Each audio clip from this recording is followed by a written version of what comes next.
Kas teadsid, et sisuturundus on tegelikult sama vana kui inimkond ise? Neid, kes on uskunud, et sisuturundus on eriti ultramoodne leiutis, ootab peale põhjalikumat süvimist ees päris paras pettumus.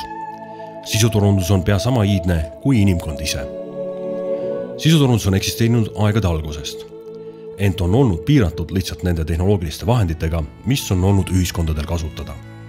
Rahvvõimud on ajast aega lõkkadele ümber rääkinud erinevaid jutustusi, et nende varal mõjutada teiste hoiakuid ja käitumist. Egiptlased aga ehitasid oma sõnumite edastamiseks püramiide ja raiusid hieroglüüfe templite seintele. Keskajal jällegi maaliti kiriku seintele lagedale piltjutustusi Jeesusest ja usukangelastest. Samuti kasutati kõikvõimalikke niikerdusi, mida preestrid ja kogudusõpetajad inimestele omakorda lahti jutustasid. Kõike seda on tehtud ikka selleks, et mõjutada teiste hoiakuid ja uskumusi. Trükipressi leiutamine lõi aga täiesti uued võimalused sisuturunduseks, võimaldades paisata sõnumeid hõlpsasti suurtele massidele. Aga kui juba oluliselt moodsamast sisuturundusest rääkida, siis 115 aastat tagasi käisid Ameerikas cello müügimehed majast majja, jagades tasuta brossüüre, milledes tutvustati nende magustoitu kui eriti kasulikku rooga. Tänu nende raamatukeste jagamisele kasvas 1906. aastaks firma käive üle $1 miljoni. Sisuturunduse näiteid leiab ajaloost tegelikult päris palju. Tõsi, konkreetse mõistena võeti sisuturundus ehk content marketing kasutusele alles 1996. aastal, et seda nähtust paremini eristada teistest reklaamiliikidest. Tingis sellise vajaduse asjaolu, et üha enam ärisid loobus klassikaliste reklaampindade ostmisest meediaväljaannetesse ja kasutasid selle asemel hoopis ajakirjanduslikus stiilis lugusid oma kaupade või teenuste tutvustamiseks, sest see andis palju paremaid müügitulemusi. Terminit sisuturundus võib muidugi osalt pidada ebaõnnestunud sõnaühendiks, sest tegelikult pole ju sisu ennast vaja turundada. Turundada on vaja kaupu ja teenuseid või ideid. Tegemist on endiselt ühe reklaamimise viisiga.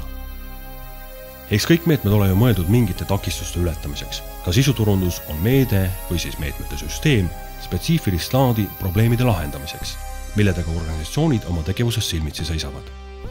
Nii avastasid paljud ärid 90-ndatel, et klassikaline reklaam ei anna enam soovitud tulemusi.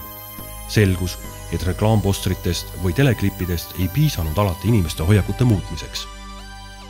Sisuturunduse põhiotstarve on avada potentsiaalse kliendi silmad pakutava kauba või teenuse väärtuste osas niiviisi, et ta suudab seda seostada omaenda vajadustega ja näha sellest suurepärast lahendust. Kui isik jõuab veendumuseni, et pakutav hüve on palju rohkem väärt kui tema raha, ongi sisuturundus oma otstarbe täitnud. Meie kaasaega kutsutakse ka nutiajastuks, sest pea igaühel on näpus mingit laadi nutiseade, millest vaatab vastu virtuaalreaalsus. Võiks isegi öelda lausa virtuaaldsungel. Kaupade teenuste soetamisel ei piirduta enam ostukohas pakutava teabega.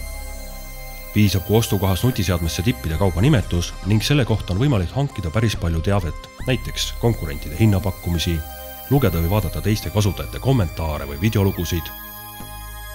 Nutikamad ärid ei jäta oma teenuseid ja kaupu muidugi virtuaaldsungli meelevalda, vaid püüavad seal ikkagi aktiivselt kaasa rääkida. Tänapäevaste virtuaallahenduste puhul on suureks eeliseks, et virtuaaldsunglis eksperimenteerimine on suhteliselt odav. Sisuturunduse puhul on vist ainsaks piiriks fantaasia ja selle tiibu kärpivad eelarvelised vahendid. Nii tasub igal organisatsioonil küsida, kas jätta oma kaubad või teenused virtuaaldsungli meelevalda või võtta ikkagi ohjad enda kätte.